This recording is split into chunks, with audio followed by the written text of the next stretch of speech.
ఈ shows banner కింద ఆయన సర్కార్ నౌకరీ అనే ఒక సినిమా చేశారు. అది ఇప్పుడే నేను ట్రైలర్ లాంచ్ చేయడం జరిగింది. అందులో హీరోగా మరెవరో కాదు, ఆకాష్. తను మన సనైట సునీత కుమారుడు. అండ్ చాలా సంతోషం. అంటే ఇండస్ట్రీ ఎలాంటి ఇండస్ట్రీ అంటే ఇక్కడ ఉండి ఇక్కడ మనం సెలబ్రిటీస్గా మనం స్టేటస్ తీసుకున్న తర్వాత మన బిడ్డలు వేరే చోటుకు వెళ్ళరు. ఖచ్చితంగా ఇదే ఇండస్ట్రీని వాళ్ళు కోరుకుంటారు, ఇక్కడే రాణించాలనుకుంటారు, రాణిస్తారు కూడా. అలాగా ఈ రోజున ఆకాష్ ఈ సినిమా ద్వారా పరిచయం అవుతున్నాడు. తన హావభావాలు కానివ్వండి, తన లుక్స్ కానివ్వండి, ఇందులో చాలా చక్కగా ఉండి చాలా న్యాచురల్గా అనిపించింది. సో అతను మంచి భవిష్యత్తు ఉంటుందని.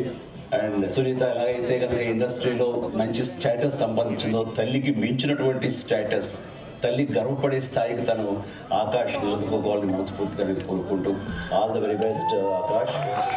అండ్ దీనికి భావన, తను కూడా థియేటర్ నుంచి వచ్చినటువంటి నటి అండ్ చార్టర్డ్ అకౌంటెంట్ అయ్యిండు కూడా. ఈ ఫిల్మ్స్ మీద ఇంట్రెస్ట్ తోటి తను ఇక్కడ రావడం అనేది చాలా చక్కటి నటన కనబరిచింది. చూస్తుంటే ఎంత న్యాచురల్గా విలేజ్ గర్ల్ లాగా తను ఉంది. ఆ రకంగా భావన కూడా ఖచ్చితంగా తెలుగు ఆడియన్స్ మనల్ని పొందుతూ నటిగా నిలదొక్కుంటుందని ఆశాభావం ఉంది నాకు. Good luck, God bless, really I wish all the very best.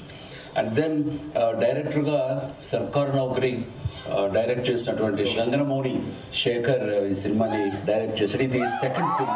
And ఇక్కడ నాకు తెలిసిన విషయం ఏంటంటే, రాఘవేంద్రరావు గారికి ఇతను స్టోరీ చెప్పడం కోసంగా వెళ్ళినప్పుడు రాఘవేంద్ర గారు ఫస్ట్ సిట్టింగ్లోనే ఇది ఓకే చేయటం ఏంటి, వెంటనే లోపలికి వెళ్ళి చెక్కు తీసుకొచ్చి తనకు అందివ్వడం ఏంటి, ఇవన్నీ కూడా అంటే రాఘవేంద్రరావు స్థాయి మనిషి ఈ సబ్జెక్టు, ఈ కంటెంట్ విని వెంటనే ఓకే చేయడం అనేది అండ్ శేఖర్కి చాలా మంచి భవిష్యత్తు ఉంటుందని నేను ప్రగాఢంగా నమ్ముతాను. ఎందుకంటే అంత డైరెక్టర్ ఒక మాట మాట్లాడకుండా, ఒక చిన్న మార్పు చేయకుండా ఈ సబ్జెక్ట్ని యాజ్ ఇట్ ఈస్గా చేశారంటే కనుక ఖచ్చితంగా ఈ కంటెంట్ అది చాలా బాగా ఆకట్టుకుంటుంది అని నేను బాగా నమ్ముతున్నాను. అండ్ మంచి భవిష్యత్తు శేఖర్కి ఉండాలని, ఆయనకి రాఘవేంద్రరావు గారి ఆశీస్సులు ఉన్నాయి కాబట్టి ఇంక తిరుగుంటుంది నీకు. గుడ్. అండ్ రాఘవేంద్రరావు గారు ఉన్నారు కదా అని చెప్పేసి ఇది చాలా గ్లామర్గా ఊహించుకోవట్లేదు. ఎందుకంటే దాన్ని బ్రేక్ చేస్తూ ఈయన ఇచ్చినటువంటి కంటెంట్ వెరీ స్ట్రాంగ్గా, అది ఒక 90s జరిగే కథాంశం మీద, అది విలేజ్ బ్యాక్డ్రాప్గా తీసుకుని అండ్ అప్పట్లో ఉండే ఒక అంటే మనం చూడ అప్పుడప్పుడు పాండమిక్స్ వస్తుంటాయి. మొన్న రీసెంట్గా కోవిడ్ వచ్చినట్లుగా అది ఒక 90s మనకి ఎయిడ్స్ అనేది ఒక పెద్ద మహమ్మారిలాగా భయాందోళన కలిగించింది.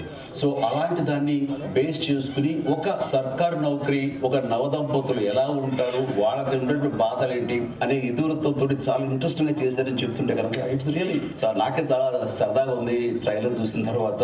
అండ్ ఖచ్చితంగా ఇది ఆగిస్తుంది, ఇది అందరికీ ఆమోదంతో పెద్ద హిట్ అవుతుందని చెప్పేసి మీ అందరికి మంచి పేరు తీసుకొస్తుందని. అండ్ వీటిలో చెప్పాలంటే మీకు అందరికీ లైఫ్ వస్తుంది, ఈవిడికేమో ఎక్సైట్మెంట్ వస్తుంది. మస్త్ నైట్ ఆగి